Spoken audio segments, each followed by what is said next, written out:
আমরা আজকে মুখ্যমন্ত্রী সাংসদদের নিয়ে গেছেন বঞ্চনার কথা বলতে। আমরা পশ্চিমবঙ্গের জনগণকে বঞ্চিত করছে এই সরকার, এটা বলতে এসেছিলাম। এবং আমাদের বিরোধী দলের বিজেপি সাংসদ বিধায়কদের প্রশাসনিক সভাতে ডাকা হয় না। আমাদের সমর্থক ভোটার হলে শৌচালয় আবাস থেকে বঞ্চিত করা হয়।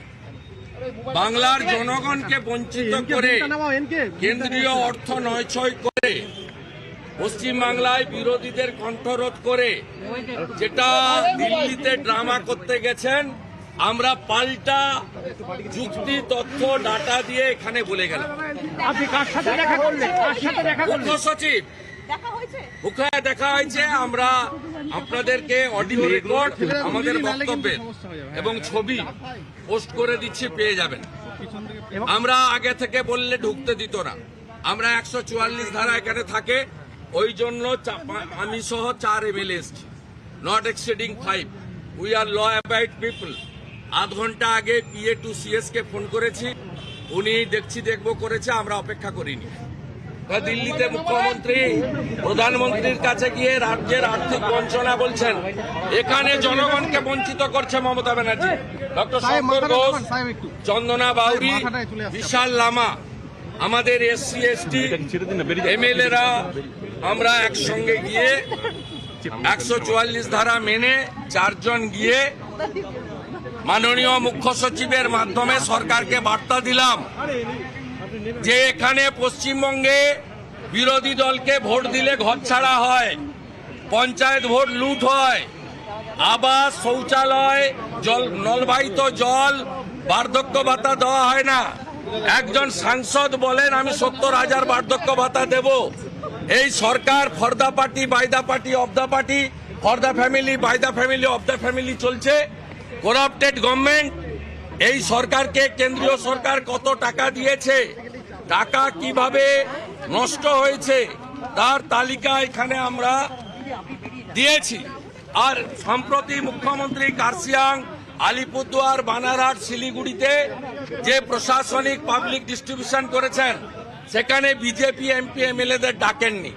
এইভাবে রাজ্যে বিরোধীদের বঞ্চনা, জনগণের বঞ্চনা। নবান্নতে এসে আমরা বলে গেলাম লড়াই হবে, এক ইঞ্চিও জায়গা আপনাকে ছাড়বো না, আপনাকে তাড়া করে বেরোবো আমরা।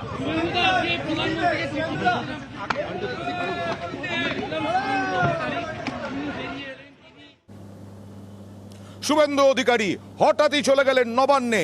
শুভেন্দু অধিকারী ঢুকে পড়লেন নবান্নে, মুখ্য সচিবের সঙ্গে দেখা করলেন এবং তিনি বললেন প্রধানমন্ত্রী নরেন্দ্র মোদীর সঙ্গে মমতা বন্দ্যোপাধ্যায় যে বঞ্চনা নিয়ে বৈঠক করছেন, তার আগে তিনি মুখ্য সচিবকে বঞ্চনা নিয়ে আসল তথ্য দিয়ে গেলেন। মুখ্য সচিবের সঙ্গে আগে থেকে যদি অ্যাপয়েন্টমেন্ট করা হতো তাহলে নবান্নে ঢুকতে দেওয়া হতো না, শুভেন্দু অধিকারীর বক্তব্য। এবং শুভেন্দু অধিকারী এর আগে প্রধানমন্ত্রীকে চিঠি দিয়েছেন, মোদী মমতা বৈঠকের আগে চিঠি দিয়েছেন শুভেন্দু অধিকারী প্রধানমন্ত্রীকে। আর আজকে যখন মোদী মমতা বৈঠক করছেন, সেই সময় শুভেন্দু অধিকারী ঢুকে গেলেন নবান্নে। কথা বলবো প্রতিনিধি সোমরাজের সঙ্গে। সোমরাজ, মুখ্য সচিবের সঙ্গে দেখা করলেন, কি তথ্য দিলেন শুভেন্দু অধিকারী? এবং এটাও একটা বেনজির ঘটনা যে নবান্নে বিরোধী দলনেতা হঠাৎ চলে যাচ্ছেন। দেখো, নবান্নে যখন বিরোধী দলনেতা যান তখন সেই সময় মুখ্য সচিব নবান্নে ছিলেন, স্বরাষ্ট্র সচিবও নবান্নে ছিলেন এবং তিনি যখন যান বিরোধী দলনেতা হিসাবে এবং তার সঙ্গে কয়েকজন বিধায়ক ছিলেন, তো তাদেরকে তখন আটকানো হয়নি। তাদেরকে তখন উপরে 13 তলায় আসতে বলা হয়। 13 তলায় যেহেতু মুখ্য সচিব এবং স্বরাষ্ট্র সচিবের ঘর রয়েছে, সেই সময় মুখ্য সচিব बीजेपी एमपी एमएलए को ये लोग इग्नोर करता है, नेग्लेक्ट करता है और जनता को डिप्राइव करता है। ये प्रोटेस्ट करने के लिए स्टेट सेक्रेटरिएट में हम लोग आया, 144 आया, इसलिए 4 आदमी आया, एमएलए लोग आया और मुख्य सचिव का पास हम लोग का जो प्रोटेस्ट वो दर्ज कराया। মমতা ব্যানার্জি কল্যাণ ব্যানার্জিকে পাশে নিয়ে বলছেন যে কল্যাণকে নিয়ে কিছু বলবো না, কি বলবেন? সোমরাজ, শুভেন্দু অধিকারী হঠাৎ বলতে শুরু করেছিলেন, আবার সেই জন্য আমরা অন এয়ার গিয়েছিলাম। তুমি যেটা বলছিলে, দেখো, বিরোধী দলনেতা শুভেন্দু অধিকারী তিনি হঠাৎই নবান্নে যখন চলে আসেন, সেই সময় নবান্নে ছিলেন মুখ্য সচিব, স্বরাষ্ট্র সচিব সহ নবান্নের শীর্ষ পর্যায়ের আধিকারিকরা। যেহেতু বিরোধী দলনেতা এবং তিনি তার বিধায়কদের নিয়ে এসেছেন, ফলত তৎক্ষণাৎ তাকে 13 তলায় আসতে বলা হয়। 13 তলায় এসে মুখ্য সচিবের ওয়েটিং রুমে তারা, অর্থাৎ যে ভিজিটার রুম, সেই ভিজিটার রুমে তারা কিছুক্ষণ অপেক্ষা করেন, 10 মিনিট অপেক্ষা করেন।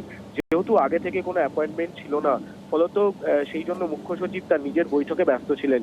তারপর বৈঠক চলাকালীনই মুখ্য সচিবের যারা দায়িত্বরত ওএসডি আছেন তাদের সঙ্গে কথা বলতে বলেন এবং তাদের যে দাবি রয়েছে বা যদি কোনো অভিযোগ থাকে সেই অভিযোগগুলি জানাতে বলেন এবং তৎক্ষণাৎ তারপরেই ওএসডি মারফত আলোচনা হয় বলেই নবান্ন সূত্রে খবর। এবং বিরোধী দলনেতা শুভেন্দু অধিকারী যে অভিযোগগুলি নিয়ে এসেছিলেন সেই অভিযোগগুলি নেওয়া হয়েছে, তেমনটাই নবান্ন সূত্রে জানা গেছে। মূলত যে বিভিন্ন প্রকল্প নিয়ে এবং কেন্দ্রের যে প্রকল্প, সেই প্রকল্পগুলি নিয়ে অভিযোগ জানাতে এসেছিল যে কেন্দ্রের প্রকল্প, একাধিক প্রকল্প তার রাজ্যের নাম ব্যবহার করাচ্ছে সহ বিভিন্ন যে অভিযোগগুলি নিয়ে এসেছিলেন বিরোধী দলনেতা শুভেন্দু অধিকারী, সেই অভিযোগগুলি জমা নেওয়া হয়েছে, তেমনটাই নবান্ন সূত্রে দাবি করা হচ্ছে। এবং এই মুহূর্তে বিরোধী দলনেতা শুভেন্দু অধিকারী তিনি বেরিয়ে গিয়েছেন।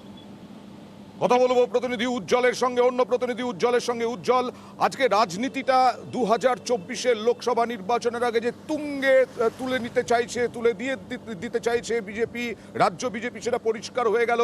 কারণ মোদী মমতা বৈঠক প্রধানমন্ত্রীর সঙ্গে, এর আগেও মুখ্যমন্ত্রী বৈঠক করেছেন বঞ্চনা নিয়ে, কিন্তু এরকম ঘটনা ঘটেনি যে মুখ্য সচিবের কাছে পাল্টা সেই দিনই সেই সময়ই গিয়ে একেবারে বঞ্চনার পাল্টা অভিযোগ জানিয়ে এলেন উজ্জ্বল।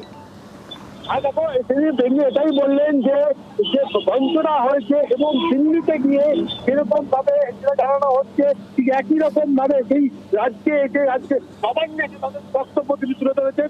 কারণ সময় চাইলে সময় দেওয়া হতো না, তাই আগে থেকেই তারা জানিয়ে যেরকমই চাকরি করা হয়েছে সেরকম ভাবে তারা হঠাৎ করে ঢুকেছেন এবং সেখানে গিয়ে তারা কথা বলেছেন। ফলত সব মিলিয়ে বলা যেতে পারে যে আজকে যেভাবে নবান্নে এসে করলেন তা বেনজির। একেবারে উজ্জ্বল, আসবো এরপরে।